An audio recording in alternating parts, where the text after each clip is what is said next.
Saudara-saudariku yang terkasih, dalam gereja ada berbagai macam panggilan untuk menuju pada kesucian. Panggilan sebagai biarawan-biarawati, atau panggilan sebagai imam, dan panggilan sebagai awam, atau panggilan hidup berkeluarga. Kita semua dipanggil untuk menuju pada kesucian. Dan saya memilih untuk menanggapi panggilan Tuhan sebagai seorang imam dan biarawan. Dan saya memilih kongregasi MSF sebagai tempat saya menanggapi panggilan Tuhan. Kenapa dari sekian banyak ordo tarekat saya memilih MSF? Karena saya ingin menjadi seorang misionaris. Saya tertarik dengan sabda Tuhan, pergilah ke seluruh dunia dan wartakanlah Injil. Di sini menegaskan tugas kita sebagai orang Kristiani. Dan saya ingin menanggapi ajakan ini, saya ingin menanggapi perintah ini sebagai seorang imam. Dan saya memilih tarekat para misionaris keluarga kudus. Suatu tarekat yang didirikan oleh Pater Bertie di Belanda, dan tarekat ini memang menyediakan karya kerasulannya untuk karya misi, karya perutusan gereja. Dan semangat keluarga kudus menjadi semangat utama dalam karya dan perutusannya. Dan saya sungguh mengalami bahwa semangat keluarga kudus dalam tugas dan perutusan misi gereja sebagai seorang imam MSF sungguh terasa, baik dalam kaitan dengan sesama anggota MSF ataupun dalam kebersamaan dengan umat yang saya layani.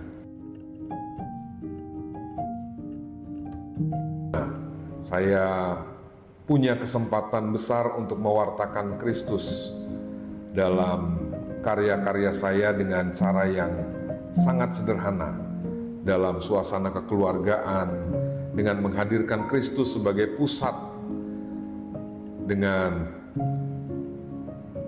melihat bahwa teman-teman imam melihat bahwa umat yang saya layani adalah satu keluarga Allah.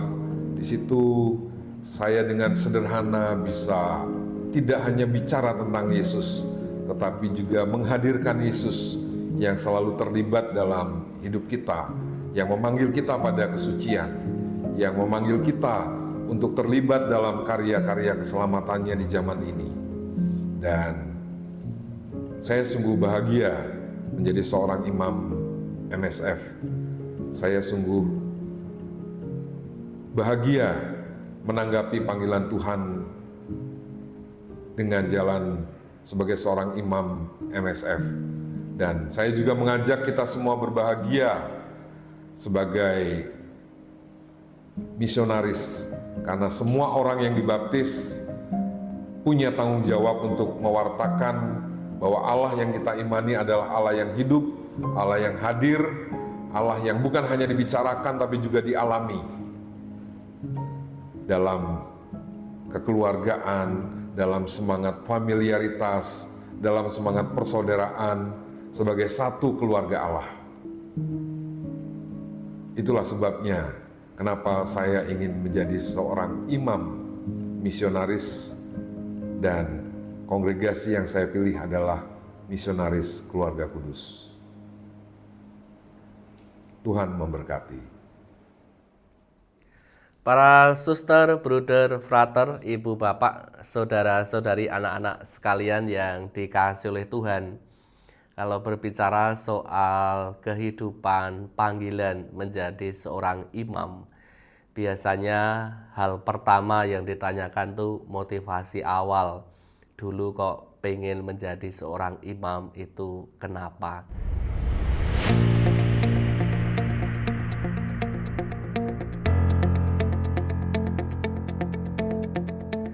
Kalau saya ingat-ingat kembali ya, apa yang dulu menjadi motivasi awal saya, itu sebetulnya karena saya merasa tertarik dengan kehidupan seorang imam di paroki saya pada waktu itu.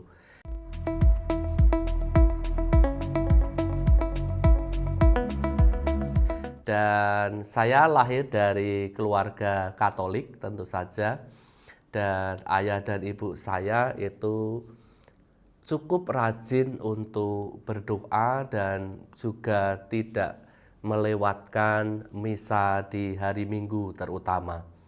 Dan biasanya orang tua saya itu kalau pergi ke gereja itu selalu bersama dengan anak-anaknya, saya dan saudari-saudari saya begitu, dan biasanya mereka duduk mengampit anak-anaknya. Jadi anak-anaknya di antara kedua orang tua dan biasanya mengambil tempat duduk itu sedikit ke depan, sehingga saya kalau mengikuti misa itu bisa melihat figur Romo paroki saya pada waktu itu. Dan hal yang membuat saya tertarik awal mula itu sebetulnya adalah pakaian para imam itu ketika merayakan misa, begitu kan ada mereka para imam, para romo itu kan memakai kasula dan semacam itu, dan itulah yang membuat saya sebetulnya ingin tertarik pada mulanya untuk menjadi seorang imam. Lalu dalam perjalanan saya sekolah di sekolahan Katolik dan juga ada kebiasaan untuk misa sekolah, terus kemudian saya juga aktif dalam kegiatan misdinar setelah komuni pertama begitu, dan boleh dikatakan saya termasuk misdinar yang sangat aktif pada waktu itu. Kalau misalkan saya tidak mendapat giliran tugas pun saya selalu siap di sakristi untuk istilahnya berjaga-jaga, kalau ada teman yang tidak datang saya siap untuk menggantikan. Maka para romo itu sudah hafal dengan saya dan terkadang mereka mengatakan kok kamu lagi yang bertugas gitu kan. Nah ini bagi saya bukan sesuatu teguran atau apa, tetapi justru saya senang dengan pelayanan semacam itu, dan dari situlah muncul apa ya istilahnya itu kedekatan dengan seorang imam, aktif dalam kegiatan pelayanan, dan itu membuat saya merasa bahagia sampai pada akhirnya saya sendiri tertarik untuk menjadi seorang imam karena proses yang semacam itu, dan kedua orang tua juga sangat mendukung. Dan dalam pengalaman saya ketika saya masih kecil, gereja bisa dikatakan menjadi rumah kedua saya.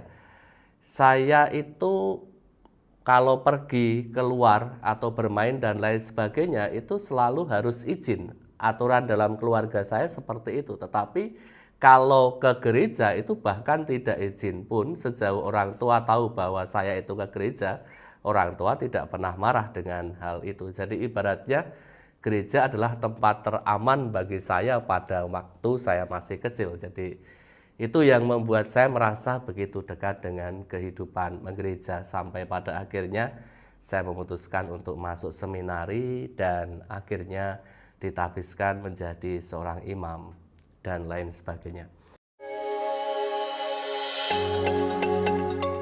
Lalu hal yang menjadi suka duka atau tantangan, kalau boleh dikatakan sukanya banyak. Salah satunya adalah ada banyak hal baru yang saya rasakan karena seorang imam itu kan pindah-pindah tempat begitu dan merasakan banyak suasana baru dan lain sebagainya. Itu salah satu hal yang membuat saya senang menjadi seorang imam ya, menjadi apa istilahnya hidup dalam jalan panggilan menjadi seorang imam semacam itu ya. Bisa berjumpa dengan banyak orang dengan karakter yang berbeda, suasana baru di berbagai macam tempat, lalu juga kemudian di situ saya bisa mengekspresikan diri saya dan lain sebagainya. Itu yang saya rasakan, salah satu hal yang saya sukai. Lalu kemudian di situ juga bisa apa ya istilahnya itu melayani, membantu banyak orang dengan tugas-tugas dan tanggung jawab menjadi seorang imam. Itu kurang lebihnya. Lalu hal yang menjadi tantangan tentu saja kalau saat ini tugasnya banyak. Itu yang saya rasakan menjadi tantangan karena saya harus setidaknya mengatur waktunya yang kadang kewalahan, tetapi saya berusaha untuk bagaimana mengatur waktu saya dengan baik. Jadi tantangannya itu yaitu bagaimana saya bisa mengatur waktu dengan baik karena tugas-tugasnya banyak. Itu yang saya rasakan, dan yang terutama ya memang itu tugasnya banyak, tapi saya percaya bahwa dengan bantuan banyak pihak saya bisa menjalankan tugas dan tanggung jawab sedemikian rupa.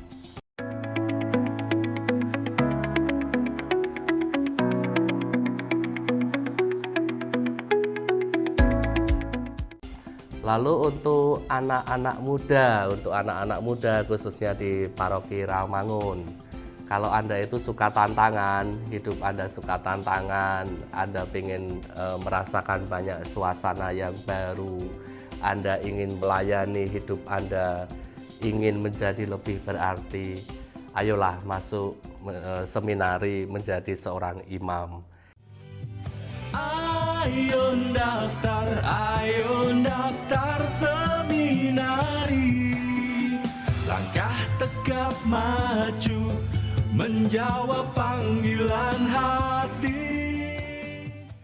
Memberkati banyak orang, lalu kemudian hidup Anda itu bisa menjadi berkat dan lain sebagainya, yaitu yang saya rasakan. Maka saya mengajak anak-anak muda untuk cobalah melihat banyak sisi dalam kehidupan, ya tidak hanya sisi yang satu, misalkan menjadi seorang ayah atau membangun kehidupan berkeluarga. Ada sisi lain juga, misalkan kehidupan panggilan menjadi seorang imam. Kalau Anda mungkin penasaran dan lain sebagainya, Anda bisa datang ke seminari, Anda bisa mengenal lebih dekat kehidupan Romo di paroki Anda, misalkan seperti itu.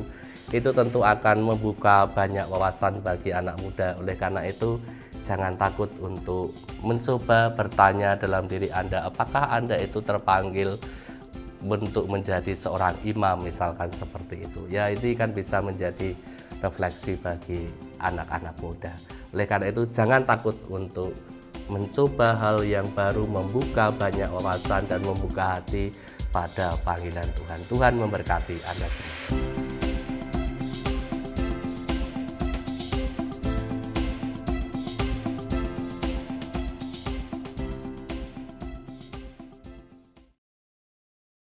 Dulu itu saya masuk seminari karena pengen tahu ya. Tapi sebenarnya sejak kecil juga keluarga kami itu keluarga Katolik yang misa tiap minggu. Enggak, malah mama saya itu ngajak saya misa tiap hari, ada misa harian. Ikut bina iman anak, ikut mesdinar, banyak pokoknya. Nah, pengen jadi Romapa. Mendengar ada MSF, Missionari a Sacra Familia. Wah, keren, bahasanya Latin kan ya. Terus artinya apa? Artinya tuh para misionaris keluarga kudus. Nah, dari ini nih tadi, misionaris itu tadi tuh, misionaris itu kan kayak yang bekerja tempat jauh, susah gitu kan. Padahal hidup kita kan juga udah susah. Ngapain juga karya susah-susah. Tapi itu berkarya di tempat yang jauh. Nah, terus tertarik saya masuk MSF.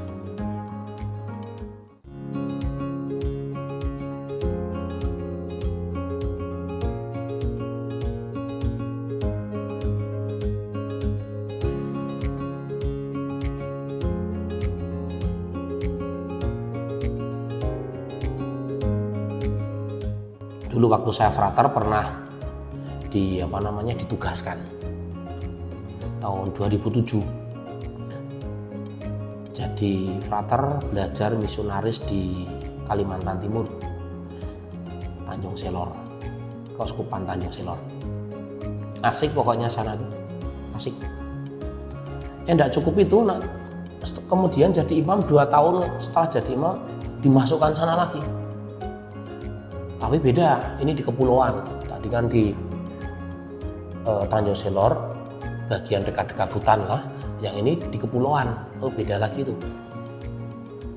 Nah, itu kayaknya yang menyuruh saya, mengutus saya itu belum puas. Kalau saya mah oke-oke aja ya. Nah terus disuruh tuh pergi ke Amerika Selatan, tepatnya di Chili. Wah mulai buka-buka peta. Chili itu apa? Nggak kerasa di sana tuh 12 tahun, bayangin 12 tahun. Terus balik ke sini tahun lalu.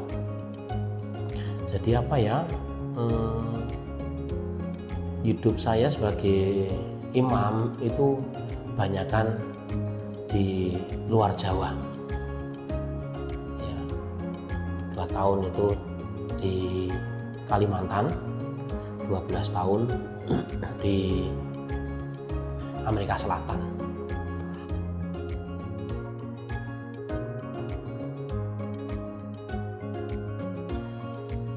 Apa sih duka sukanya atau suka dukanya sana?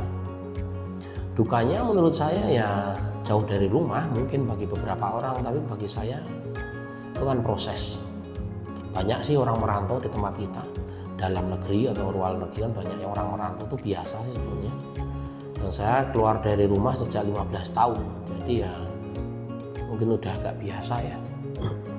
Toh sekarang kita bisa ngobrol tatap muka lewat layar. Kemudian dukanya lagi itu belajar banyak hal yang baru ya. Kerap kali itu kalau kita merasa satu hal itu sudah benar ya, sok menangnya sendiri.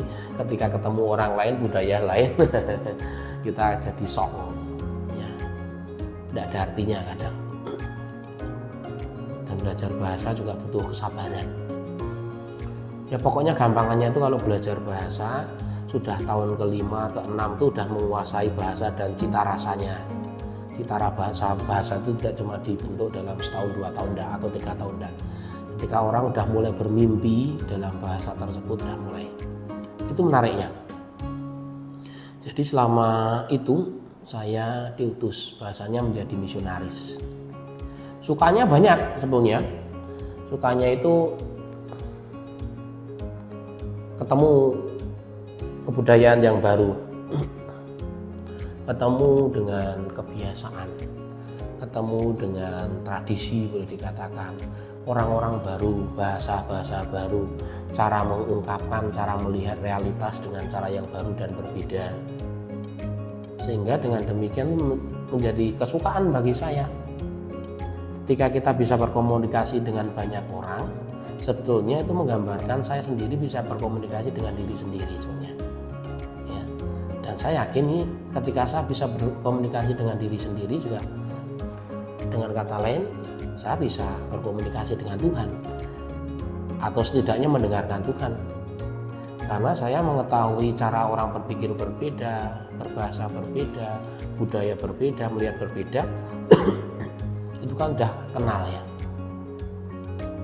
Jadi Tuhan juga kerap kali menggunakan bahasa yang berbeda, yang aneh di dalam hidup saya dan Anda semuanya. Itu menarik sebenarnya. Kemudian mengenal bahasa berarti mengenal budaya. Mengenal budaya berarti dengan arti mengenal hati orang-orang tersebut. Menarik ya. Jadi dari bahasa, budaya sampai kita mengenal pikiran dan hati itu kan luar biasa prosesnya. Kemudian makanan-makanan baru. Kalau dulu saya tahunya itu ya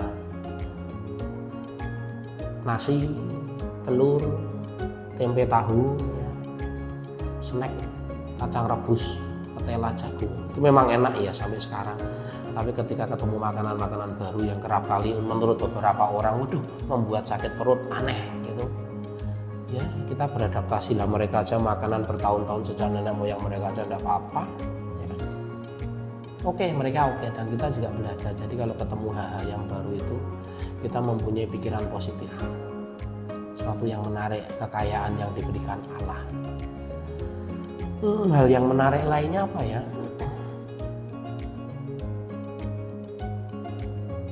Mengenal ya, mengenal budaya, bahasa, makanan, tradisi, juga mengenal lebih banyak orang.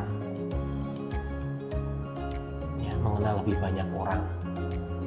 Jalannya itu mainnya biar agak jauh, ya kan. Jadi kalau kemana-mana itu kita merasa aman, merasa tenang. Karena apa? Kita menguasai dan mengetahui.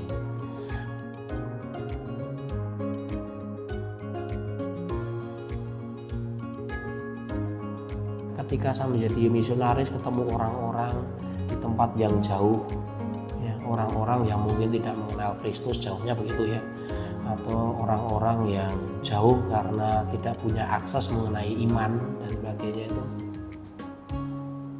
adalah saya ditantang, diajak ya, melihat wajah Allah melalui mereka yang berbeda, mereka yang tidak saya kenal, tidak saya ketahui. Melalui orang-orang ini saya diajari Allah untuk melihat wajahnya. Dan di sisi lain, karena saya datang diutus ya, berniat menjadi imam dan misionaris, saya juga diajak untuk menunjukkan kepada mereka wajah Allah yang mereka kenal sebagai wajah yang tenang, wajah Allah, wajah yang ramah, wajah Allah yang wajah mudah diterima, wajah Allah yang bisa merasakan ya, mereka walaupun berbeda dengan cara pikir dan cara merasakan atau cara berbahasa saya, tapi Allah kan begitu. Allah datang mencoba mengetahui, mendengar, merasakan bahasa manusia, perasaan manusia. Itu sih mungkin ya menariknya menjadi misionaris. Kita melihat wajah Allah melalui mereka dan kita juga diajak untuk mewujudkan wajah Allah di dalam karya ini ya.